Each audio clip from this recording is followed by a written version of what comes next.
ਕਿਸਾਨਾਂ ਨੂੰ ਖੇਤਾਂ 'ਚ ਮਿੱਟੀ ਨਾਲ ਮਿੱਟੀ ਹੋਣਾ ਪੈਂਦਾ ਹੈ, ਪਰ ਫਿਰ ਵੀ ਉਹਨਾਂ ਨੂੰ ਫਸਲਾਂ ਦਾ ਢੁਕਵਾਂ ਮੁੱਲ ਨਹੀਂ ਮਿਲਦਾ। ਹੁਣ ਸਰਕਾਰ ਵੱਲੋਂ ਉਹਨਾਂ ਨਾਲ ਇੱਕ ਹੋਰ ਧੱਕਾ ਕੀਤਾ ਜਾ ਰਿਹਾ ਹੈ। ਕਿਸਾਨਾਂ ਦਾ ਦੋਸ਼ ਹੈ ਕਿ ਸਰਕਾਰੀ ਪ੍ਰੋਜੈਕਟਾਂ ਦੇ ਨਾਮ ਤੇ ਉਹਨਾਂ ਦੀ ਵਾਹੀਯੋਗ ਜ਼ਮੀਨ ਨੂੰ ਕੌਡੀਆਂ ਦੇ ਭਾਅ ਖਰੀਦਿਆ ਜਾ ਰਿਹਾ ਹੈ।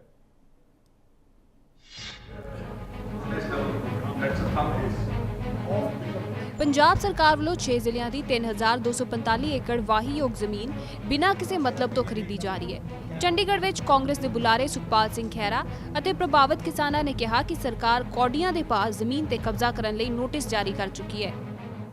इम्पॉर्टेंट मुद्दा है कि पंजाब में कोई तकरीबन 3500 एकड़ पंजाब सरकार ज़मीन एक्वायर करने जा रही है। पुराने वाले जो एक्ट है, पुराने वाला 1894 का 120 साल पुराना एक्ट, अब हिंदुस्तान की यूपीए सरकार ने एक नया एक्ट बना दिया है which is very very farmer friendly. और अगर ये लोग किसान चाहें तो अपनी ज़मीन देंगे, इनसे कोई फोर्सफुली ज़मीन नहीं ले सकता।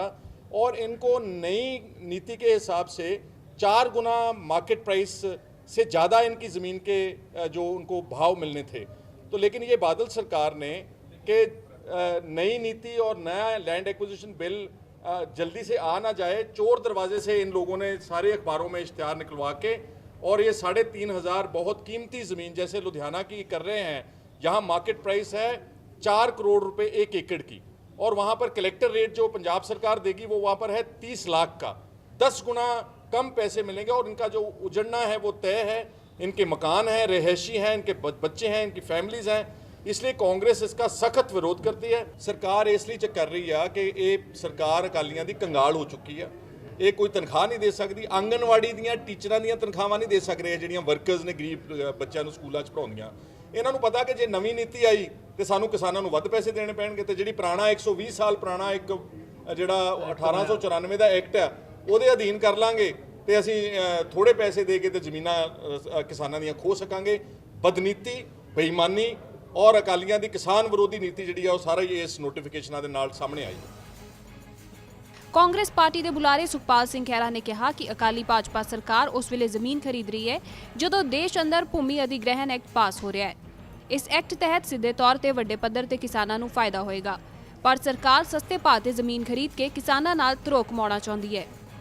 क्योंकि नए बिल में ये प्रावधान है कि अगर 80% किसान अपनी ज़मीन नहीं देना चाहते तो वो ज़मीन कोई एक्वायर नहीं कर सकेगा। इसलिए डरते इन्होंने अकालियों ने, जो अपने आप को किसानों की हितैषी पार्टी बोलती है, अब किसानों को की ज़मीनें जो है वो उनसे फोर्सफुली लेने की ताक में लगी हुई है। ਅਸੀਂ ਇਹ ਕਹਿ ਰਹੇ ਹਾਂ ਕਿ ਇਹ ਨੋਟੀਫਿਕੇਸ਼ਨਾਂ ਪੰਜਾਬ ਸਰਕਾਰ ਰੱਦ ਕਰੇ ਔਰ ਜਿਹੜਾ ਨਵਾਂ ਕਾਨੂੰਨ ਜਿਹਦੇ ਵਿੱਚ ਕਿਸਾਨਾਂ ਨੂੰ ਸਾਰੇ ਉਹਨਾਂ ਦੇ ਅਧਿਕਾਰ ਠੀਕ ਮਿਲੇ ਨੇ, ਕਾਂਗਰਸ ਦੀ ਯੂਪੀਏ ਸਰਕਾਰ ਨੇ ਦਿੱਤੇ ਨੇ, ਉਸ ਨੋਟੀਫਿਕੇਸ਼ਨ ਦੇ ਹਿਸਾਬ ਨਾਲ ਇਹਨਾਂ ਨੂੰ ਪੁੱਛ ਕੇ ਅਗਰ ਇਹ ਚਾਹਣਗੇ ਤਾਂ ਜ਼ਮੀਨ ਇਹਨਾਂ ਦੇ ਐਕਵਾਇਰ ਕਰ ਜੇ, ਰੇਟ ਉਹਨਾਂ ਨੂੰ 4 ਗੁਣਾ ਮਾਰਕੀਟ ਦਾ ਮਿਲੇ।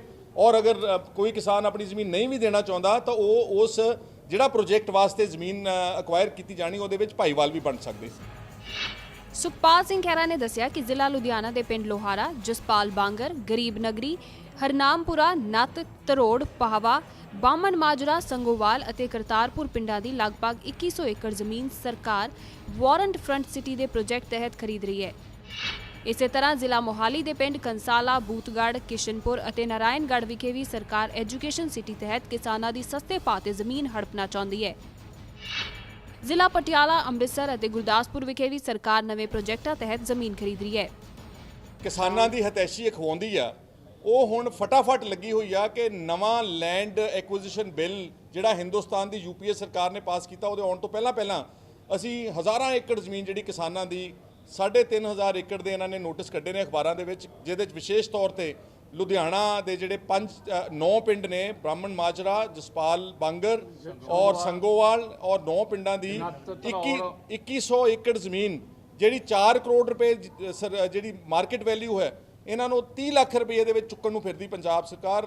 ਨਾ ਤਾਂ ਇਹ ਕਿਸਾਨ ਹੋਣ ਦੇਣਗੇ ਧੱਕਾ, ਨਾ ਕਾਂਗਰਸ ਪਾਰਟੀ ਹੋਣ ਦੇਵੇ ਧੱਕਾ। ਅਸੀਂ ਉੱਥੇ ਪੀਸਫੁਲ ਐਜੀਟੇਸ਼ਨ ਲਾਂਚ ਕਰਾਂਗੇ। ਲੋੜ ਪਈ ਸਾਡੇ ਪ੍ਰਧਾਨ ਪ੍ਰਤਾਪ ਸਿੰਘ ਬਾਜਵਾ ਦੀ ਅਗਵਾਈ ਵਿੱਚ ਅਸੀਂ ਗ੍ਰਿਫਤਾਰੀਆਂ ਦੇਵਾਂਗੇ, ਔਰ ਲੋੜ ਪਈ ਤਾਂ ਅਸੀਂ ਪੰਜਾਬ ਅਤੇ ਹਰਿਆਣਾ ਹਾਈ ਕੋਰਟ ਦਾ ਦਰਵਾਜ਼ਾ ਵੀ ਖੜਕਾਵਾਂਗੇ। ਇਸੇ ਦੌਰਾਨ ਲੁਧਿਆਣਾ ਤੋਂ ਆਏ ਕਿਸਾਨਾਂ ਨੇ ਕਿਹਾ ਕਿ ਉਹ ਕਿਸੇ ਵੀ ਹਾਲਤ ਵਿੱਚ ਸਸਤੇ ਭਾਅ ਜ਼ਮੀਨਾਂ ਨਹੀਂ ਦੇਣਗੇ, ਕਿਉਂਕਿ ਉਹਨਾਂ ਕੋਲ ਰੋਜ਼ੀ ਰੋਟੀ ਦੇ ਹੋਰ ਕੋਈ ਸਾਧਨ ਨਹੀਂ ਨੇ। ਪਰ ਜੇ ਸਰਕਾਰ ਨੇ ਜ਼ਮੀਨ ਖਰੀਦਣੀ ਹੈ ਤਾਂ ਮਾਰਕੀਟ ਰੇਟ ਦੇ ਹਿਸਾਬ ਨਾਲ ਪੈਸੇ ਦਿੱਤੇ ਜਾਣ। ਉਹਨਾਂ ਕਿਹਾ ਕਿ ਸਰਕਾਰ ਨੇ ਜਬਰੀ ਕੀਤੀ ਤਾਂ ਇਹਨਾਂ 9 ਪਿੰਡਾਂ ਦੇ ਕੋਈ 35000 ਪਰਿਵਾਰ ਸੜਕਾਂ ਤੇ ਆ ਜਾਣਗੇ। ਅਸੀਂ ਚਾਹੁੰਦੇ ਹਾਂ ਵੀ ਜ਼ਮੀਨ ਸਾਡੀ ਰਿਕੁਆਇਰ ਨਹੀਂ ਹੋਣੀ ਚਾਹੀਦੀ। ਜੇ ਹੋਣੀ ਚਾਹੀਦੀ ਹੈ, ਜਿਵੇਂ ਖਹਿਰਾ ਸਾਹਿਬ ਨੇ ਦੱਸਿਆ ਵੀ ਨਵਾਂ ਐਕਟ ਸੈਂਟਰ ਗਵਰਨਮੈਂਟ ਨੇ ਬਣਾਇਆ, ਉਹਦੇ ਤਹਿਤ ਵੀ 80% ਸਹਿਮਤ ਹੋਣ ਤਾਂ ਹੋਵੇ ਔਰ ਪੂਰਾ ਸਾਨੂੰ ਰੇਟ ਮਿਲੇ ਜਿਹੜਾ ਮਾਰਕੀਟ ਰੇਟ ਆ। ਸਾਡੇ 9 ਪਿੰਡ ਨੇ, 9 ਪਿੰਡਾਂ 'ਚੋਂ ਤਕਰੀਬਨ ਨੀਅਰ ਅਬਾਊਟ 4 ਪਿੰਡ ਦੇ ਜਿਨ੍ਹਾਂ ਦੀ 100% ਜ਼ਮੀਨ ਖੁੱਸ ਜੂ, 5-6 ਪਿੰਡ ਨੇ ਜਿਨ੍ਹਾਂ ਦੀ 50 ਤੋਂ 60% ਜ਼ਮੀਨ ਖੁੱਸ ਜੂ। ਬਣਾਉਣਾ ਅਖਬਾਰਾਂ 'ਚ ਹੀ ਪੜ੍ਹਿਆ, ਸਾਨੂੰ ਤਾਂ ਸਰਕਾਰ ਨੇ ਕੋਈ ਪੁੱਛ ਕੇ ਪਾਲਿਸੀ ਨਹੀਂ ਬਣਾਈ ਵੀ ਕੋਈ ਅਰਬਨ ਸਟੇਟ ਬਣ ਰਿਹਾ ਪਾਰਕ, ਅਰਬਨ ਸਟੇਟ ਪਾਰਕ ਤੇ ਇੱਕ ਵਾਟਰਫਾਲ ਸਿਟੀ ਨਹਿਰ ਦੇ ਨਾਲ, ਜਿਹੜਾ ਅਖਬਾਰ 'ਚ ਪੜ੍ਹਿਆ ਉਹ ਬਣਾ ਰਹੇ ਨੇ। ਉਹ ਜ਼ਿਮੀਂਦਾਰਾਂ ਦਾ ਤਾਂ ਉਹਦੇ ਵਿੱਚ ਕੋਈ ਫਾਇਦਾ ਨਹੀਂ। ਤਕੜੀ ਜ਼ਮੀਨਾਂ, ਉਪਜਾਊ ਜ਼ਮੀਨਾਂ, ਝੋਨੇ ਵਾਲੀ ਜ਼ਮੀਨਾਂ ਜਿਹਦਾ 35000 ਰੁਪਏ ਠੇਕਾ ਚੱਲਦਾ ਪਰ ਸਾਲ, ਤੇ ਸਾਨੂੰ ਤਾਂ ਲਾਸ ਆ। ਅਸੀਂ ਹੁਣ ਜੇ ਬਾਹਰ ਵੀ ਜ਼ਮੀਨ ਲਵਾਂਗੇ ਨੀਅਰ ਅਬਾਊਟ 40 ਜਾਂ ਪਹਿਲਾਂ ਜਾਂ ਲੱਖ ਤੋਂ ਘੱਟ ਸਾਨੂੰ ਖੇਤੀ ਵਾਲੀ ਐਗਰੀਕਲਚਰ ਲੈਂਡ ਨਹੀਂ ਮਿਲਣੀ। ਬਿਲਕੁਲ ਨਹੀਂ ਹੋਣੀ ਚਾਹੀਦੀ। ਸਾਡੇ ਲੋਕਾਂ ਕੋਲ ਬਹੁਤ ਥੋੜ੍ਹੀ ਜ਼ਮੀਨ ਹੈ। ਸ਼ਹਿਰ ਦੇ ਹੋਣ ਦੇ ਨੇੜੇ ਹੋਣ ਦੇ ਨਾਤੇ ਅਸੀਂ ਉੱਥੇ ਦੁੱਧ ਵੀ ਵੇਚ ਸਕਦੇ ਹਾਂ, ਜਿੱਦਾਂ ਸਾਡੇ ਬੱਚੇ ਉੱਥੇ ਜਾ ਕੇ ਸ਼ਹਿਰ ਆ ਕੇ ਕੰਮ ਵੀ ਕਰ ਸਕਦੇ ਨੇ। ਉਹਨਾਂ ਦੇ ਸਾਡੀ ਜਿਹੜੀ 2-2 ਕਿੱਲੇ ਜ਼ਮੀਨ ਹੈ, ਜੇ ਸਾਰੀ ਲੈ ਲਈ ਅਸੀਂ ਤਾਂ ਉੱਜੜ ਜਾਵਾਂਗੇ ਇੱਥੋਂ। ਇਹ ਤਾਂ ਕੋਈ ਵੀ ਬੰਦਾ ਇਸ ਗੱਲ ਨੂੰ ਰਾਜੀ ਨਹੀਂ ਹੈਗਾ ਜਿਹੜਾ ਜ਼ਮੀਨ ਦੇ ਕੇ ਰਾਜੀ ਹੋਵੇ। ਤੁਹਾਡੀ ਕੀ ਮੰਗ ਕੀ ਹੈਗੀ ਹੈ? ਅਸੀਂ ਕਹਿੰਦੇ ਹਾਂ ਜੇ ਉਹਨਾਂ ਜ਼ਮੀਨ ਲੈਣੀ ਹੈ ਸਾਨੂੰ ਰੇਟ ਦੇਣ ਪੂਰਾ, ਜੋ ਮਾਰਕੀਟ ਰੇਟ ਹੈ 7 ਲੈ ਲੈਣ, ਅਸੀਂ ਵੇਚ ਕੇ ਗਾਹਾਂ ਹੋਰ ਦੂਰ ਚਲੇ ਜਾਵਾਂਗੇ। ਇਹ ਥੋੜ੍ਹਾ ਵੀ ਸਾਨੂੰ ਪੈਸੇ ਦੇਣ ਥੋੜ੍ਹੇ ਜਿਹੇ ਤੇ ਸਾਡੇ ਬੱਚੇ ਖਾ ਜਾਣ ਵੀ ਐਸ ਪਲਾਸਟਿਕ ਦੇ ਵਿੱਚ, ਉਦੋਂ ਬਾਅਦ ਅਸੀਂ ਭੀਖ ਮੰਗਦੇ ਫਿਰੀ ਜਾਈਏ।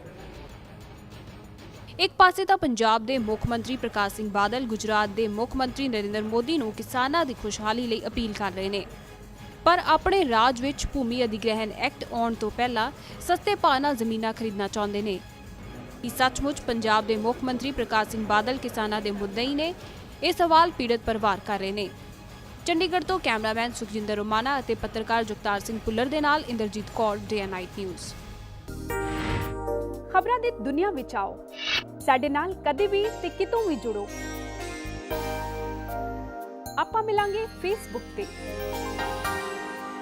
ਅਸੀਂ ਦਿਖਾਂਗੇ YouTube ਤੇ, ਸਾਨੂੰ ਫੋਲੋ ਕਰੋ ਟਵਿੱਟਰ ਤੇ। ਖਬਰਾਂ ਨਾਲ ਜੁੜੇ ਰਹੋ ਦਿਨ ਰਾਤ।